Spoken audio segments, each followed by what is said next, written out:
এদিকে আবার ডক্টর ইউনূসের সাথে কঠিন দ্বন্দ্ব প্রকাশ পেল বিএনপির। ডক্টর ইউনূসের কোনো সিদ্ধান্তেই একমত হচ্ছে না বিএনপি। এদিকে আবার কঠিনভাবে রেগেছে ডক্টর মোহাম্মদ ইউনূস। বিএনপিকে নির্বাচনে অংশ নিতে দেবে না এমন কথা উঠেছে। সেনাবাহিনী নিয়ে বিএনপির প্রচারণা কাজ হচ্ছে না। সরকার এখানে চমৎকার সিদ্ধান্ত নিয়ে প্রমাণ করে দিয়েছে যে বিএনপির উদ্বেগ ভুয়া। দর্শক, আপনারা জানেন যে সেনাবাহিনীকে গত 11 সেপ্টেম্বর একই দিনে 4টি মামলায় জামিন পেয়েছেন সাবেক স্বরাষ্ট্র প্রতিমন্ত্রী লুৎফুজ্জামান বাবর। শেখ হাসিনার জন্য সত্যি এখন আমার মায়াই হয়। আবার এই কথা শুনে আবার পট করে আমারে গালি দিয়ে বসেন না। দর্শক, দেশ প্রবাস দূরে কিংবা কাছে বসে যারা আমাদের দেখছেন, আশা করি সবাই ভালো আছেন। দর্শক, আজকের এই সংবাদটি আমি মনে করি আজকের দিনের সবথেকে গরম খবর। দর্শক, সেটা হলো ডক্টর ইউনূসের সাথে বিএনপির মন কষাকষি বা বিএনপির অনেক বড় ঝগড়া লাগতে যাচ্ছে। সেটা হলো কি, আপনারা জানেন মাত্র 60 দিনের জন্যই সেনাবাহিনীর কাছে ম্যাজিস্ট্রেসি পাওয়ার দেওয়া হয়েছে। এখন এই পাওয়ার কেন দেওয়া হলো, এ কারণে ডক্টর ইউনূসের সাথে কঠিনভাবে দ্বন্দ্ব লাগতে যাচ্ছে বিএনপির। দর্শক, চলুন আমরা শুরুতেই এই বিষয়ে একটা বিস্তারিত প্রতিবেদন দেখে আসি, যেখানে ডক্টর ইউনূসের সাথে কোনোভাবেই পড়তেছে না বিএনপির। পাশাপাশি আর একটা সংবাদ আপনারা শুনবেন। ইন্ডিয়াতে গণপিটনের শিকার হয়েছেন বাংলাদেশ প্রধানমন্ত্রী শেখ হাসিনা, সাবেক প্রধানমন্ত্রী। সেটা আমরা লাস্টে দেখব এবং শুরুতেই আমরা দেখে আসি বিএনপি এবং ডক্টর ইউনূসের সাথে কেন এই ঝগড়া। তো দর্শক, এ বিষয়ে আপনার মতামত দিবেন এবং লাইক দিয়ে সম্পূর্ণ ভিডিওর সাথে থাকবেন। সেনাবাহিনী নিয়ে বিএনপির প্রচারণা কাজ হচ্ছে না। সরকার এখানে চমৎকার সিদ্ধান্ত নিয়ে প্রমাণ করে দিয়েছে যে বিএনপির উদ্বেগ ভুয়া। দর্শক, আপনারা জানেন যে সেনাবাহিনীকে ম্যাজিস্ট্রেসি পাওয়ার দেওয়া হয়েছে। এই সর্বত্র ম্যাজিস্ট্রেসি পাওয়ার দেওয়ার বিষয়টি পুনর্বিবেচনা করার আহ্বান জানিয়েছেন মির্জা ফখরুল এবং বিএনপির লোকজন অনানুষ্ঠানিকভাবে ব্যাপক ক্ষুব্ধ। ছাত্রদলের আমার বন্ধুরা, তাদেরকে দেখছি ফেসবুকে লিখছি, আমাদেরকে বলছে দেশটা 111 হয়ে গেল, সেনা শাসন আসছে, অমুক তমুক, মানে একেবারে খুবই হতাশ, উদ্বিগ্ন। অথচ সেনাবাহিনী কোনো ষড়যন্ত্র করছে দেশের বিরুদ্ধে, গণতন্ত্রের বিরুদ্ধে, এরকম প্রমাণ এখন পর্যন্ত 5 আগস্টের পর থেকে পাওয়া যায়নি। বরং সেনাবাহিনীর আওয়ামীপন্থীদের পদচ্যুত করা হচ্ছে, সেনাবাহিনীকে সংস্কার করা হচ্ছে। সেনাবাহিনী শেখ হাসিনা পালায়নে সবচেয়ে গুরুত্বপূর্ণ রোল প্লে করেছে এবং সেনাবাহিনী সাথে সাথে কিন্তু মার্শাল ল জারি করে দিতে পারতো, কিন্তু দেয়নি। তারা জনগণের সরকার গঠনে সহায়তা করেছে, এখন পর্যন্ত একেবারেই ইতিবাচক। তো সেই সেনাবাহিনীকে সরকার বাধ্য হয়ে আইনশৃঙ্খলা পরিস্থিতি নিয়ন্ত্রণের জন্য ম্যাজিস্ট্রেসি পাওয়ার দিয়েছে। তো এটা নিয়ে উদ্বেগের তো কিছু নেই। বিএনপি উদ্বিগ্ন, বিএনপি এটাকে নেতিবাচকভাবে প্রচারণা চালাচ্ছে। 111 হয়ে যাচ্ছে। কোথায় 111 হয়ে যাচ্ছে? কি দেখলেন 111-এর? আর এটা তো দীর্ঘমেয়াদে নয়, অনলি ফর 60 ডেজ। কিন্তু শুধু সেটাই না, দেখেন এই যে 111 হয়ে যাচ্ছে, সেনা শাসন আসতে যাচ্ছে, এই বিষয়টা, এই প্রচারণা যে ভুয়া, তার একটা প্রমাণ সরকারের এই চমৎকার সিদ্ধান্ত। ডিসির কাছে জবাবদিহি করতে হবে ম্যাজিস্ট্রেটের ক্ষমতা পাওয়া সেনা কর্মকর্তাদের। এর মানে সেনাবাহিনী আসলে সিভিল প্রশাসনের অধীনেই। সেনাবাহিনী এখানে তেমন কিছু না, ডিসির কাছে জবাবদিহি করতে হবে। সেনাবাহিনী অল ইন অল নয়, ডিসির আন্ডারে কাজ করবে। এটা কি প্রমাণ করে? এটা 111 হওয়ার সাথে কোনো সম্পর্ক নেই। যদি সেনাবাহিনীর ঊর্ধ্বতন কর্মকর্তাদের এরকম জেলা পর্যায়ে দায়িত্ব দিয়ে তাদের অধীনেই কাজ করতে হতো, সিভিল প্রশাসনের কাছে জবাবদিহিতার বিষয়টা না থাকতো, তাহলে বিষয়টা সেনাবাহিনীর বেশি পাওয়ার এক্সারসাইজ করছে এরকম একটা বিষয় আসতো। কিন্তু এখন না। এখন আমরা যেটা বলেছি, এটা শুধুমাত্র আইন শৃঙ্খলা পরিস্থিতি স্বাভাবিক রাখার জন্য, জনগণের নিরাপত্তার জন্য, যেহেতু পুলিশ পুরোপুরি কার্যকর নয়, এই পরিস্থিতিতে সেনাবাহিনীকে নিয়ন্ত্রণ করা হচ্ছে। এটা দেশটা 111 হয়ে যাবে, সেনাবাহিনী মূল ক্ষমতা নিয়ন্ত্রণ করবে, সেনাবাহিনীর কথায় দেশ চলবে, বিষয়টা মোটেও এরকম নয়। সেনাবাহিনী চলবে যারা মাঠে থাকবে ডিসিদের কথায়, যাদের ম্যাজিস্ট্রেসি পাওয়ার থাকবে তারা ডিসিদের কথায়। এক্সিকিউটিভ ম্যাজিস্ট্রেটরা যেরকম ডিসিদের অধীনে থাকে, সেম, কোনো পার্থক্যই নেই।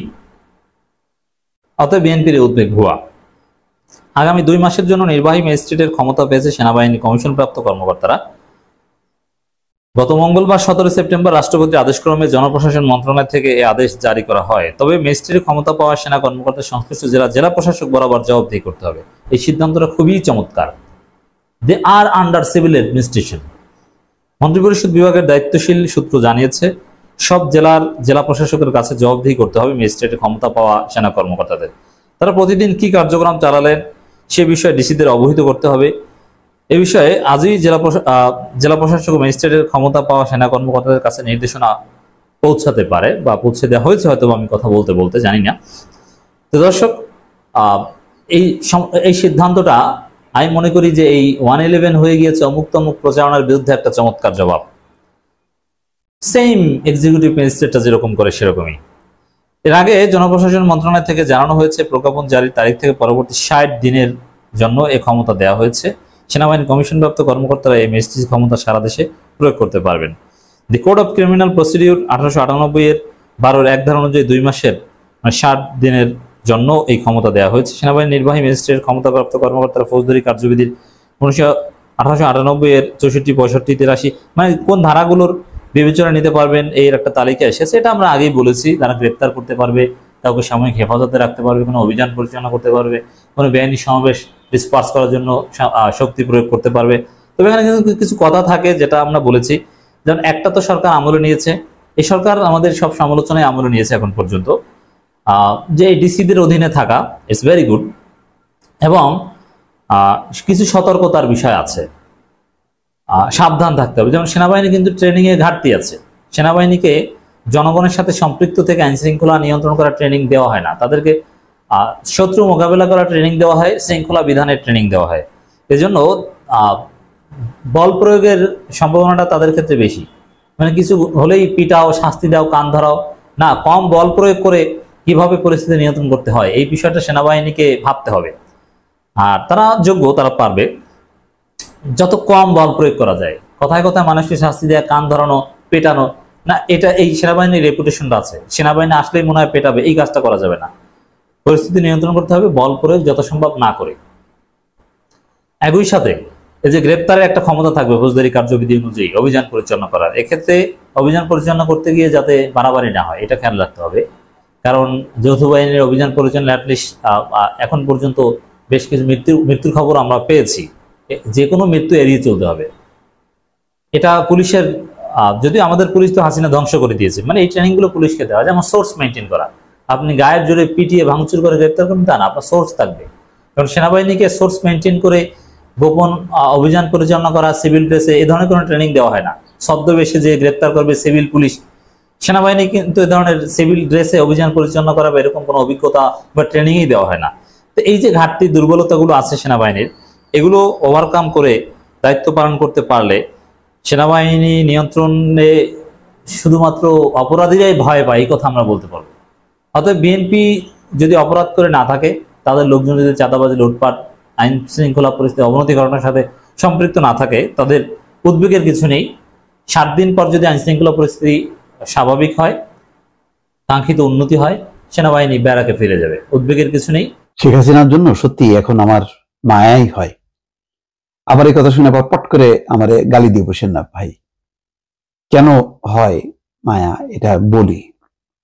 দেখেন, এক সময় যদি প্রচুর একটা মানে টাকা পয়সার সম্পদ, ক্ষমতার মালিক যদি হয় এবং আপনি দেখতে দেখতে অভ্যস্ত, হঠাৎ করে আপনি দেখলেন যে সে ফকির, তার কিছুই নাই, তখন আপনার কিন্তু একটু ধাক্কা লাগবে যে আহা বেচারা আজকে এই অবস্থা।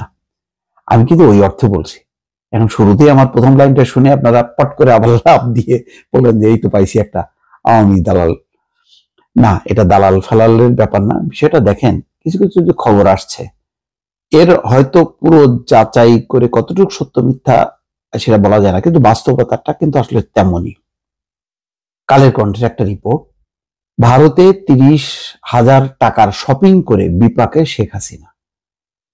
তিনি এই 30,000 টাকা মেটাতে যে তার কিন্তু মানে পেরেশানি গেছে মোট কথা।